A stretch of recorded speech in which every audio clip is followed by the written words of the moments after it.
Hi, and welcome back to class. This lecture is American Cultures and Science. In this lecture, we're going to uncover the story of the Americas and the Maya. And as we uncover that story, we're going to consider historical significance, particularly losses and what-ifs.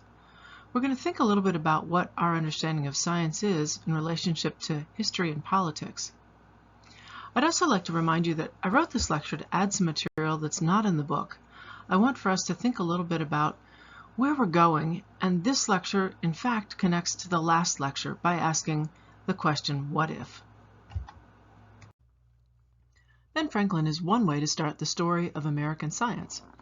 His explorations of electricity and lightning in the late 1740s and early 1750s were remarkable for their dangerous nature and also for the insight he was able to gain into the natural world. In 1730, when Franklin was just 24, a young homeowner and a beginning printer, Philadelphia had a devastating fire along the wharfs. The event made an impression on him, and it suggested a direction for later research. When he reached his early 40s, his print business was well established, and he had a little more time to explore his interests. Franklin had been a voracious reader from his youth, and he was keenly interested in the works of other experimenters in electricity. When he flew the key on the kite in 1752, he was trying to deduce the fundamental character of lightning. Was it indeed, as some people believed, electricity? But his practical purpose was just as profound. He wanted to determine a way to keep Philadelphia buildings and homes safe from lightning strikes. As a business owner, he personally had a stake in improving the safety of his city. On the research side, he won a medal from the Royal Society in London, which was established about 90 years earlier, in 1660, for his work in this particular field. And on the practical side, he encouraged fire engines, fire companies, and lightning rods across Philadelphia. Despite his significant contributions, and despite our fondness for him, Franklin is not the place to start the story of science in the Americas. That said, a few lessons from Ben will help us. We want to keep the distinction between basic and applied science in mind, and we also want to remind ourselves that science is inseparable from power politics. And it even happens that there is a political aspect to lightning rods, and if you want to know more, you can look at the short article that's listed in the notes. In these first weeks, we've spent time looking at Europe and the Middle East and Asia. Now we're going to look at the Americas and also look ahead to the very last lecture of the course when we consider what next. So let's just do a brief recap. As we covered in a previous lecture, in telling history, we have to consider three things. Did it happen? Does it matter? And could it have happened any other way? When we ask, did it happen, we think about documents or artifacts. What evidence shows us that something actually happened? Are we using written sources or physical artifacts or both? And in the case of American science, this turns out to be a pretty important question. About the second question, does it matter? I have said that historical significance has 5 qualities. The first 4 are permanence, the clock being an example of something we all adopted and we won't give up. Magnitude, an example of that might be the radius of a nuclear bomb. Potential, for instance, with a printing press, the reach of change wasn't immediately known. And quality, and tomatoes are the example I gave you. It's a poorer quality product now, because production methods are more efficient. So the 5th quality I mentioned was loss, some event or some choice that you can't get back from.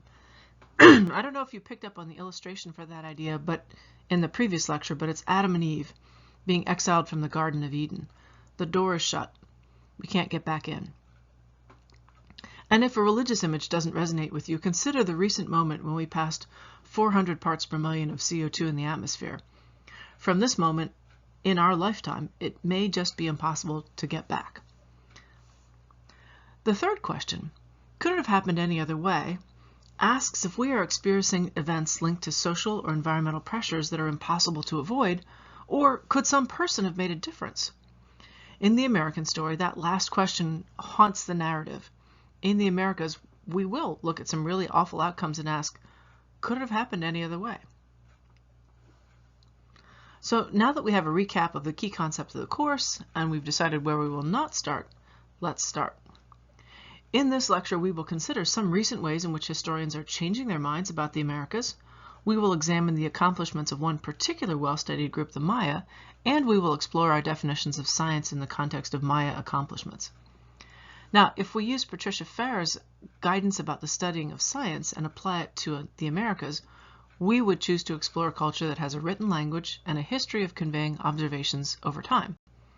And that guidance narrows the field a lot.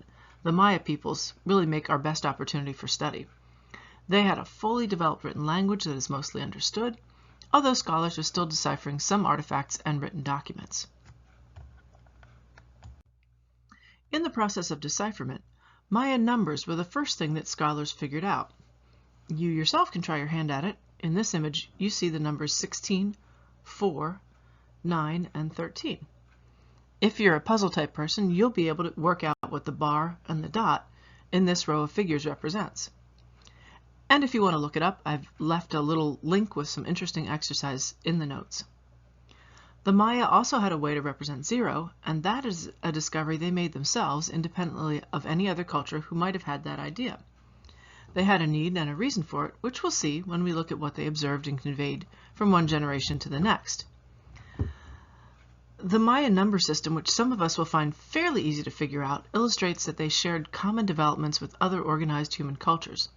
These include basic economic arrangements, a system for counting, a recognizable distinction between living, working, and ritual spaces, high-value items that were traded, a way to grow and store crops, and the domestication of animals. And yet, despite their organized systems, much of what the Maya peoples used for numbers comes to us in a fairly thin context. Why is that? With reference to domestication, one feature unique to the Americas was the limited number of animals that were or could be domesticated.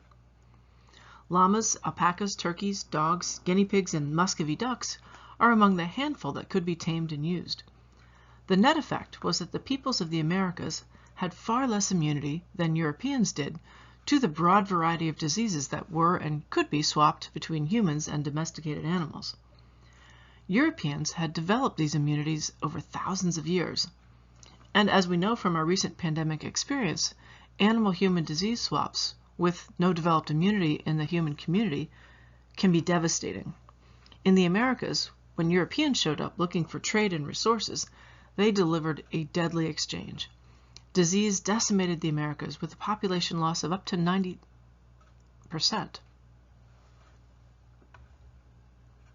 One fairly accessible book that gives you this geographic and ecological disaster story is Jared Diamond's Guns, Germs, and Steel. And I've linked a review of Guns, Germs, and Steel in the notes for you. And if you just want to think about the way diseases shaped human history, there's an interesting course to look at, designed by a retired faculty member at the University of California, Irvine, and I'm also linked that in the notes as well. Columbus reached the Americas in 1492. The Spanish crown then licensed continuing voyages of exploration and conquest, which eventually brought down the Aztec Empire, the Inca Empire, and finished off what remained of the Maya cultural hegemony. But no human did more than disease did. Artists in the Americas recorded what this devastation looked like.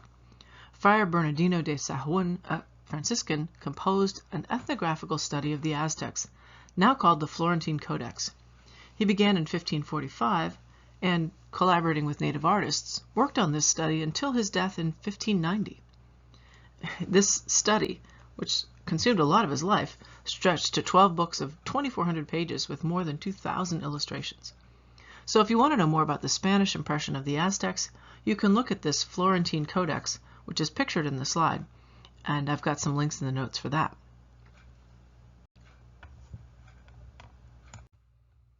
All this to say, disease completely disrupted the story that the Americans could have told about themselves. There weren't a lot of Americans left to tell the story of what they thought, what problems they were solving, and how their instruments helped them predict and control and explain the natural world around them. A context for scientific exploration and invention is lacking across the entire of Americas. There are, however, some recent reconsiderations of the history that we thought we knew when we were writing it up. There are new tools in archaeology that have changed the narrative. Dates are being moved, documents are being decoded, and philosophical and political uses of what we would call science are being uncovered in the Maya story. Until recently, The consensus was that people were living in the Americas from 13,000 BCE onward, and not before. The group that settled across North America were called the Clovis people, from the distinctive arrow and spearheads that were found at Clovis, New Mexico. As early as the 1970s, the assertion that no one came to the Americas before 13,000 BCE started to receive challenges. Archaeologists argued about the validity of radiocarbon dates at particular sites, and over time the debates moved from quiet ones to loud ones. Recently, it has been accepted that some sites are older. The general concept was that people came into the Americas from Eurasia over a land bridge called Beringia. It has sunk now, but it existed when the world was colder and the seas were lower. People crossed following big game and traveled rapidly down along the coast by canoe, using rich coastal resources for food. And that route is still the route most historians agree upon, but the idea about when people arrived in the Americas has changed. So if you're in the mood to take a road trip and look for yourself at a possible early site for habitation, one of them is local. It's called Meadowcroft, PA. It's about an hour west of Pittsburgh, on the border of Pennsylvania and the tiny spine of West Virginia. So we ought to note that Meadowcroft is really not along any particular coastline. The closest bodies of water are Lake Erie and the Ohio River. So we have to assume that the ancient landscape was a bit different, and we still have a lot to learn about ancient migration patterns. Why does a redating of the American continental settlement matter to our story? Well, it means that we might find art, artifacts, and settlements that are earlier than we thought. Some of them may not change just the story of the Americas, but also the story of science. So we have to draw conclusions with what we know now, but it's sensible to accept that changing information might change our conclusions. So a paradigm shift is a change in the basic facts that most people believe, people who share a culture or are in a connected group. And here the connected group we're talking about is the archaeological community studying the Americas. And the study of this particular paradigm shift can be tracked through Archaeology magazine, and I have the link in the notes for that. Historians and scientists have to take stock and rethink sometimes because new data may be brought to light or old data takes a reconsideration. When I was a kid, I was taught that the Americas were basically empty. The settlers needed to move west and fill in that empty land. And that's just fundamentally untrue. And I'm hoping that you were taught a slightly different story. So let's take a moment and have a look at what was there in the Americas. Going clockwise, starting at the center, there is a Sioux, a Dakota winter count blanket, which is a history-telling device. Next to it is the Hiawatha Belt of the Onondaga Nations, representing an alliance between the 5 nations. It communicates an understanding of political alliance and unity. So these first 2 artifacts help us understand that American communities tended to and curated their past. They made arrangements for defense and mutual aid. Then below that is a cloak from the Powhatan people group, the tribe of the Pocahontas who married John Rolfe and who has some 10,000 American descendants today. It sits in the Ashmolean Museum of Oxford. It reminds us that when the English settlers came to America, they needed to work their way into an alliance with one native group so as not to be overwhelmed by other American tribes. Europeans were, so to speak, well out over their toes and at the very tip of a shaky supply line. Below that is a marble statue from the Etowah mound builders of Georgia, illustrating that human figurative art was part of the American tradition. To the left is perhaps the more familiar pottery of the Pueblo peoples of the Southwest. Above that is a vivid quackoodle bird mask, and last there's a lovely little spare and modernist swimming polar bear of the Dorset Proto-Inuit people.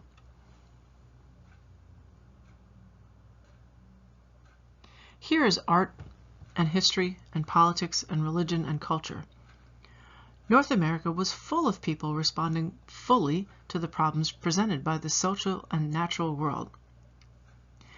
Finally, there are 2 interesting North American developments in science and technology that are less well known and that you can explore if you like. The first are so-called banner stones produced between 6000 BCE and 3000 BCE. Essentially, that's before the pyramids. Consider the labor and the technology, the chipping, the carving, the endless polishing needed to produce these beautiful items. They were weights for throwing spears, or some of them were. Some seem too big for the purpose. Were they for trade or status or home hunting use? Archaeologists really aren't sure. If these images intrigue you, the Fashion Institute of Technology is a good place to start. The Metropolitan Museum of Art also holds some of these beautiful stones, and I've linked 2 articles which provide a useful overview in the notes. The second, less well-known technology of note is the North American Old Copper Culture, which is a mining tradition around the Great Lakes area. Artifacts like this were produced between approximately 4000 BCE and 1000 BCE. This is before the pyramids, through Stonehenge, and right up to the founding of Rome. The sites with copper tools and artifacts are broadly scattered around the Great Lakes area, and the technology required knowledge of mining and annealing, but possibly not smelting, since the copper source was at the surface and very pure. Again, I've got some links for you to explore this if you're interested.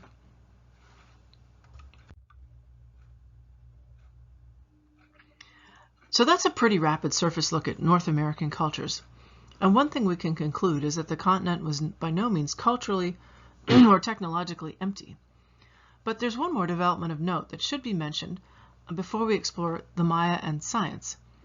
The indigenous farmers of America made a huge contribution to the rest of the world through the cultivation of potatoes and corn. There's now no area of the world where one or both of these crops are not present, and in many cases essential. What's astonishing to me is that both crops were inedible in their original form. They took centuries to develop into their edible forms today. Cultivation over centuries meant that the knowledge of the plants and the variations that were more useful were being passed down. The habit of centuries-long knowledge and development of it seems to be an American habit, as we will see. So as we wrap up this quick survey, just pause to think. One reason that the world has enough to eat is ancient American indigenous farmers.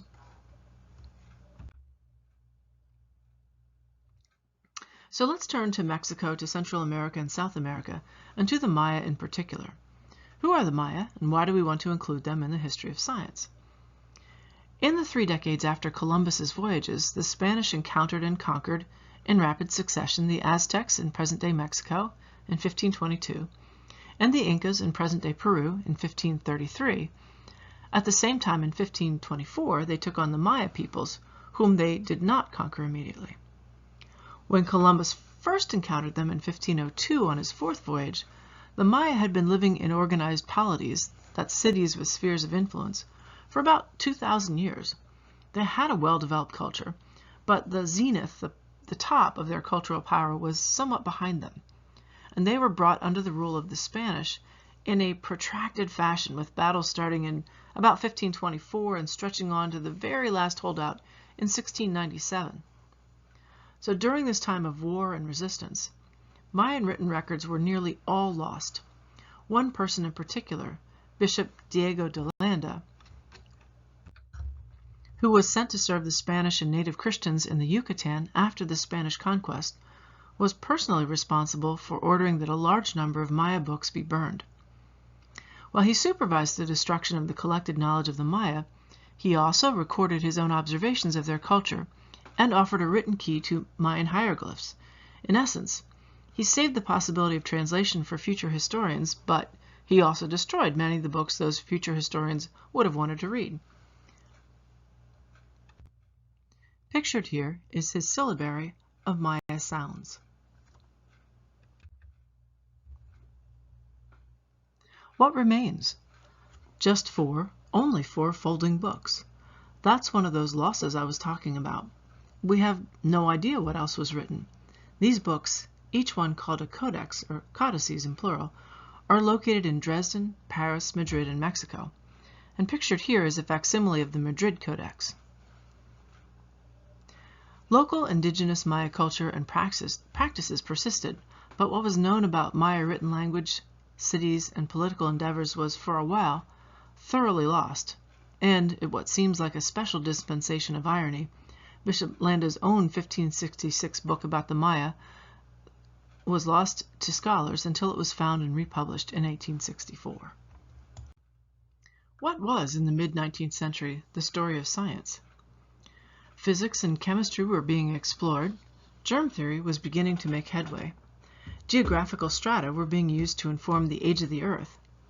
The story, as it was told in Europe, was something like this. The ancient Greeks and Indians developed mathematics.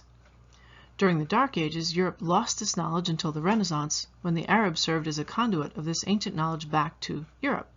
During the Renaissance, looking for gold and spices, the Portuguese sailed around Africa going east at the same time Columbus discovered the New World going west.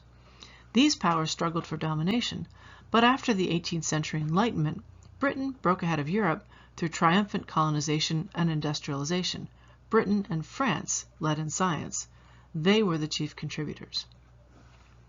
Now, returning to the Americas, who had nothing to say about science, in the 1840s, aside from Ben Franklin, in the 1840s, more than 250 years after Bishop DeLanda's depredations, New Jersey lawyer and explorer John Lloyd Stephens was sent on a diplomatic mission by President Van Buren to Central America. There, Stephens visited Copan, one of the many spectacular abandoned cities of the Maya. Stephens traveled with a British illustrator, Frederick Catherwood, whose illustrations and engravings created a big public buzz. And this image is from Frederick Catherwood's 1844 Views of Ancient Monuments. And the tale of their adventures made such a gripping news story that it made its way into popular fiction, so British authors Wilkie Collins' sensational 1859 potboiler Woman in White features a hero who goes to South America. These images, they captured European and North American imagination. Who were these people who produced these impressive monuments and buildings? The ruins of cities and toppled stelae, and stelae are tall stone slabs with images or writing. These were all spread across the Yucatan Peninsula, and most of them were buried under rampant jungle overgrowth. Clearing the sites and translating the stelae took many years, and as archaeologists and explorers visited these sites, and they started to understand and record the glyphs, the story unfolded.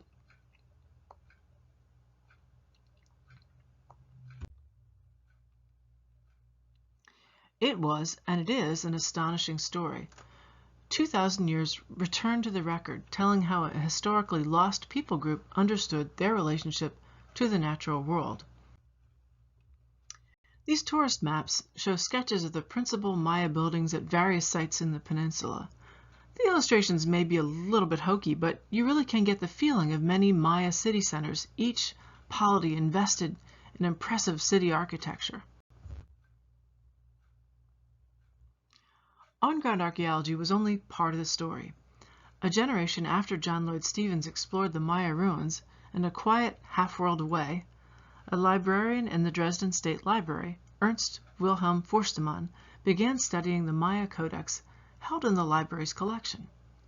Well, how did it get to the Yucatan from the Yucatan to Germany? The codex had been written by Maya scribes around 1300. It was taken from the Maya and shipped to Europe, at a guess to the Holy Roman Emperor Charles V, in the 1530s. It later fell into the hands of someone who lived in Vienna. The head librarian of the Dresden Library, Johann Christian Goetz, visited Vienna and obtained the book in 1739. So at that time the book was already about 400 years old. The Viennese possessor of the book was puzzled by it, so he gave it to Goetz as a free curiosity. I wonder if anyone realized it was one of the rarest books in the world. Well, Forstemann and others tackled the most intelligible parts first. They deciphered the numbers, and they realized that the codex showed very accurate cycles of the moon and of the planet Venus. So the idea that the Maya were expert star watchers was developed before any other glyphs were translated. So for that reason, the English scholar Eric Thompson, who was a dominant force in the field of Maya hieroglyphics in the mid-20th century, he believed that the Maya were peaceful scholars who were focused on the heavens. And really, some scholars at that point thought that everything else written on the stone stelae and within the four codices was just untranslatable. The Maya language code could not be cracked. But other scholars were not content with not knowing. Russian scholar Yuri Norizov, who had previously studied Egyptian hieroglyphs, started working on a copy of the Dresden Codex. In the 1950s, he proposed that the Maya hieroglyphs were syllabic and that they could be sounded out. Okay, so everyone who tells the story includes this picture because his face and the cat. You can read up on Norizov through a reference that I've included below. Anyway, his ideas about the glyphs were rejected, in part because he was Russian, and scholars in the West were predisposed to ignore anything coming out of Russia at that point. After the Cold War, Morozov's concepts were reassessed and they were affirmed by Maya scholars. So it happened that I ran across an article about the Maya decipherment in the early 1990s when I was a young graduate student. And I read an article about Linda Sheely, a non-specialist, who had made some major breakthroughs, and she's pictured there on the right. I looked at the images of the glyphs in the article and I felt profoundly uneasy, the way you do when you see a big crack in some structure you think ought to be sturdy. I recall thinking that this was the craziest language I'd ever seen. It was so elaborate and ornate that it had to be idiosyncratic in production. Could anyone draw these glyphs the same way twice? How would you learn it? Then it was the province of scribes, so how could the system of writing survive when it could only have ever been a relatively small group of people who could read each other's work? These scribes would have had to have kept talking to each other and checking with each other to avoid drift in the way that ideas were drawn and conveyed. Well, that was my impression anyway. I went on with my Jane Austen studies that summer, but I remembered this article about Linda Sheely. So when I came to write this particular lecture, I was already interested in the story of cracking the language. And that story, including Morozov's cat Asia, is told with great generosity and verve in a film called Cracking the Maya Code, which is narrated by Michael Coe, who was a large contributor. Outsiders and non-specialists were essential to unlocking the puzzle. Morozov was a linguist whose ideas were discounted for 30 years. Linda Sheely was an artist, Tatiana Proskoryakov was an architect, and David Stewart, when he started, was a preteen who spent his summers in the Maya ruins with his archaeologist dad. All these people made fundamental contributions. If you like a good yarn, this is one. So unlocking the complexities and beauties of the Maya language has been a lifetime of work for some very fine and collaborative scholars. And I've put a bunch of links for things you can check out if you want to know more about that. Having unlocked much of the language, having translated the stone stele, temple lintels, temple facades, and many smaller artifacts, including vases and plates, having cleared sites, and having started using LiDAR to see what can be seen underneath the jungle cover, what do we know now? Maya history is grouped into three major periods: the pre-classic, the classic, and the post-classic. The earliest Maya sites of around 1500 BCE are located toward the middle and east coast of the Yucatan Peninsula. The last cities, occupied until around the 1600s, were located in the north and east of the Yucatan Peninsula. One thing that emerged from studying Maya sites is that there was a general collapse, a cessation of city life in most city centers, somewhere around 900 CE. The dating on monuments ceases around that point. The source of the collapse has been a long-running debate among historians. Current scholars agree that there was an environmental pressure brought on by population growth, exhausting wars between cities, and an extended drought. Maya cities were never organized into an overarching entity. There was nothing that could be called an empire. Instead, cities or polities were constantly aiming for preeminence, willing to go to war to gain control of a rival area or to get a trade advantage, or to enforce dominance of a family line. And some of the most active and bitter conflicts were between the cities of Tikal and Calakmul. Because of the shifting rivalries, Maya lords were represented in inscriptions at their own cities and at other cities within their spheres of influence. Careful study of these inscriptions allowed Professor Simon Martin of the University of Pennsylvania to map the most significant relationship between cities of power. And Martin has written two essential books for understanding Maya politics: Chronicle of the Maya Kings and Queens, Deciphering the Dynasties of the Ancient Maya, and Ancient Maya Politics, a political anthropology of the classic period of 150 to 900 CE. And I've given you a link to a description that Professor Martin provides himself in the notes, and also a chapter if you want to take a look at this, specifically the kind of power politics and city rivalries and connections. Martin concludes that the Maya states maintained a balance partly aided by their shared culture, a belief in a moral order embodied by kinship and lordship. The Maya expected their holy lords or kings to be seated as kings in the city center, maintaining the gods and the world through ritual. They and their constituents were vested in the idea that ritual, history, and cyclical time undergirds legitimate political power. Well, why does the Maya view of time and power matter to the story of science? Science is setting culture. To understand any society's engagement with science, problems, observations aided by instruments, and organizing ideas about hidden forces, it's essential to explore the culture that shapes those problems, instruments, and organizing ideas.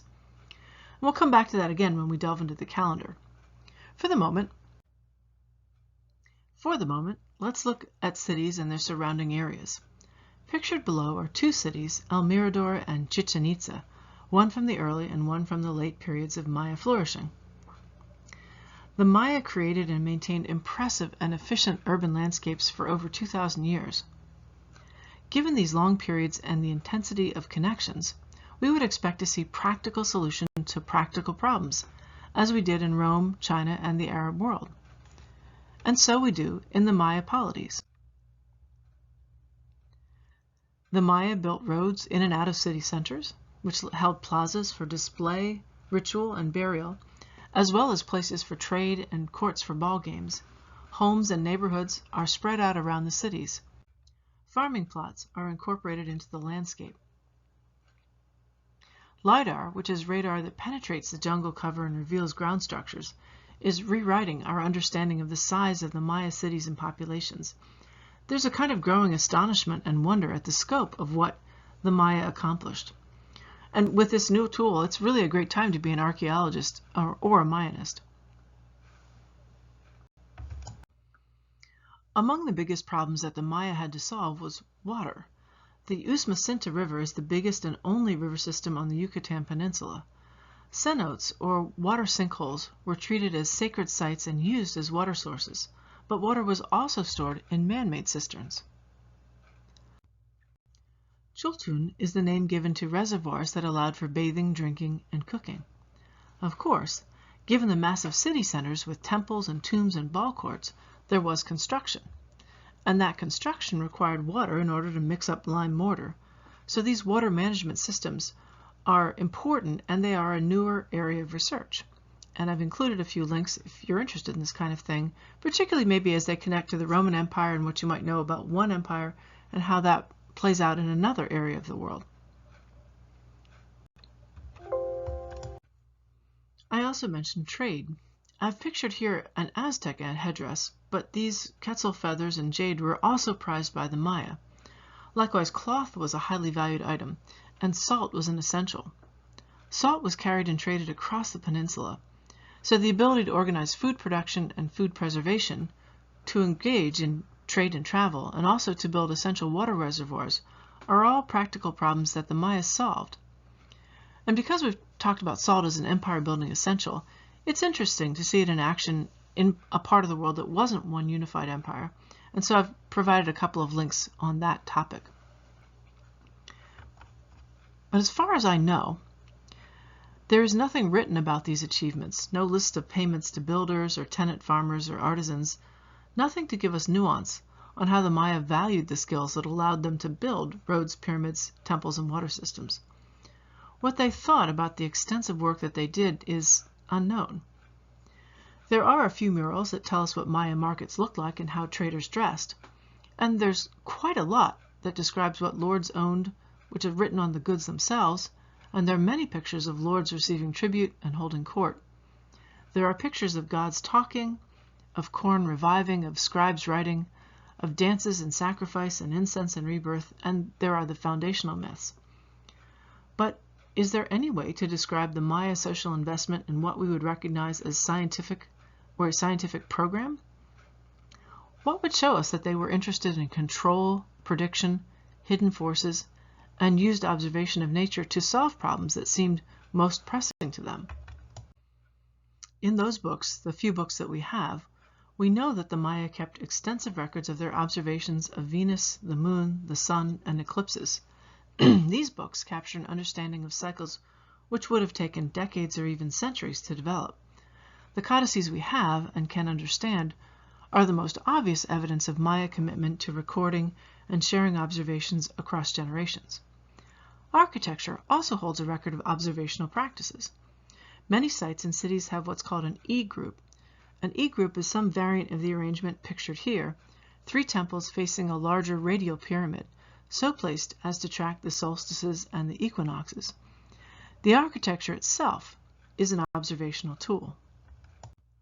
The late classic city Chichen Itza is the site of an unmistakable observation tower. It's a multi-layered spiral, which is called caracol, or the snail in Spanish. And one way to describe it is a very large investment in a tool.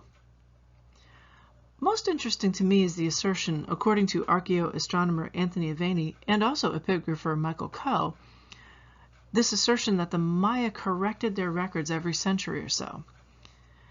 And I'm just wondering how they know that and why they think that happened.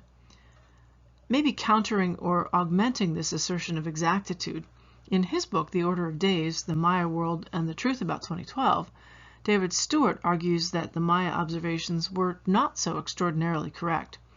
In fact, the calendar priests made their adjustments so as to fit the purposes of humans, not necessarily to reflect the heavens, and we'll come back to that. Their calendar structure, called the calendar round, is quite a bit more complex than the one we use daily. It has interrelated cycles, a 13-day cycle, a 20-day cycle, and a 365-day solar cycle. Taken together, the entire interlocking cycle can be completed in 52 years. The effect is to measure long periods of time and to require a complex set of mathematical interactions to know specific future dates. There's also an important 260-day cycle related to human gestation, maybe, or the cycles of the moon and the cycles of Venus. And there is a shorter cycle of 20 years, which is handy for political leaders who are recording birth, death, and what the Maya called being seated as a holy lord. And so you can see an image of the 1320 and 365 days interlinked, and you can also see the annual world-renewing deluge being poured out of the mouth of a crocodile. You can see the flood coming out there. Across many polities, and over at least 1,000 years, the Maya shared a common long count calendar which begins on our 3114 BCE. Many stele reference this date. Scholars debated and eventually worked out how to make the correlation between the Julian calendar and the Maya calendar, and this date that I mentioned, 3114 BCE, that date is the consensus of most. So the pressing problem that the Maya addressed with the scientific practice of these long observational cycles was legitimacy in rulership. Ritual calendar knowledge was the province of scribes or calendar priests. Therefore, scribes or scientists of this sort were essential to maintaining authority and power. Scribes were figured in illustrations as one of the many Maya gods. Actual living scribes were probably the brothers and lesser sons of nobles. They were part of the reigning elite, and they were invested in the power structure. And just as a side note, to my understanding, there are no women figured as scribes or shown in this function. I'm personally wondering whether there was a strongly enforced gender divide for this kind of work, or women were doing this work but they were invisible in the record. Since elite scribes are doing the recording, one might think that they would have chosen to add their own names occasionally in stele or in documents, but they don't. Most stele only name the king or the king's allies or subordinate lords. In a very few limited locations, scribes signed their own names on high-static ceramics or stele or architectural facades. For the most part, across most of the Maya world, artisans, even quite extraordinary ones, did not build their own reputation. Instead, they reinforced the power of the elite. And scribes are powerfully important because they kept track of the days, and the days mattered because the kings connected themselves to the authority of the ancient gods through the calendar. The idea is this: kingly legitimacy was established through the ability to reproduce a past or future calendar when a god had done the same thing that the king was about to do. So when the kings did what the older gods had done in the past, those repetitions gave them authority here and now. So time itself was imagined as a series of gods seated at the various sacred periods within the calendar. When a king, or sometimes a queen, started to rule, the ruler was seated at a sacred time as a holy lord and somehow became the embodiment of that sacred time. In both ways, replicating time and being time, rulers were divine and authoritative. The calendar gave the days and the times for rituals that reinforced this elite divinity. So a scribe's work was to anchor a dynasty with a claim to time and a claim to divinity. Does all this seem complicated and strange? Yes, maybe. But is this conceptual link between time and anthropomorphic identity impossibly alien? No. Perhaps many of us will know Dickens' Christmas Carol, and in the story the miserable old miser Ebenezer Scrooge meets the spirits of Christmas past, present, and future, and they warn him to change his behavior before it's too late for him and those he can influence to be happy. That's time embodied. New Year's parades have Father Time and the New Year's Baby, and to take a more recent instance, the Disney Corporation's Loki series, part of the Marvel Universe, has an idea about timekeepers. So we're at least a little familiar with the embodiments of time and guardians of time ourselves. The Maya are well within the broader world culture to have entertained powerful ideas about time and divine entities. With regard to the complexity of the Maya calendar, I don't know if this provides a useful insight or not, but the closest European analogy I can think of to the Maya calendar is a specific town clock, the horloge in Prague. On the face of this oldest of working medieval town clocks is a dial with at least 3 different systems for reckoning the hours, including a zodiac that reckons the months. The lower dial records a yearly church calendar of saints' days, encoding a long-standing set of beliefs about what days have appropriate actions associated with them. So the horloge is the habitation of a series of understandings and images of time, which are both colorful and monitory. The animated figures that decorate the clock and are worked by the clock offer this cacophonous round of the stages of life. It's a kind of funhouse day-long peep show. We see the orderly procession of disciples and saints, the surrounding monsters that threaten the procession, and the figure of death, who rings the hourly bell. We see what waits for us all. I wonder if the Maya calendar didn't operate with somewhat the same sensibility. Just as skilled medieval and Renaissance technicians were required to keep the horloge working, and couldn't always do so, Maya scribes controlled access to the calendar cycles of their world. And with this understanding of their link to power structures and time, scribes were considered dangerous. The Bonampak murals in Mexico, discovered in 1946, show the story of Maya scribes who were captured by rival cities. In this image, their fingers are being broken or otherwise mutilated, and they were, in some cases, executed. Those with knowledge, those loyal to an elite, those able to count the calendar round and tell the story of a dynasty, had to be eliminated by a rival dynasty. And I have a link in the notes to the very full story of this. It's kind of a dour and dolorous article talking about this particular aspect of being a scribe. The calendar not only established authority, but it predicted luck or ill fortune. Some days were lucky, some were not. So for a ruler, losing a grasp of the calendar would not only be losing authority, but also losing the ability to avoid negative events and the ability to take advantage of positive moments. So I think it's fair to say that the Maya joined their compatriots in other parts of the world in believing that stars and planets had an influence on human actions and outcomes. And we know that there was a fund of skepticism in the Renaissance about the truth of astrology. Shakespeare has a character of his saying, "The fault, dear Brutus, is not in our stars, but in ourselves." I wonder whether or not that skepticism also existed within the Maya. Here is a final point to consider about the Maya and science.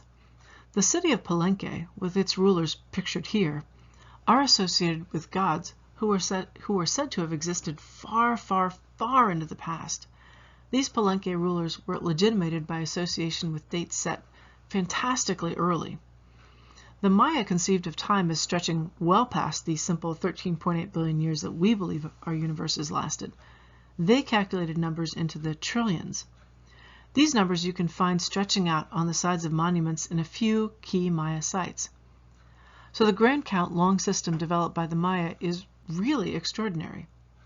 Embodied time, divinity, authority, and astrology are part of the ordinary world picture. and the cultures of the Americas found their way into some fairly common worldwide solutions. But using trillions of calculated years, that seems to be historically unique.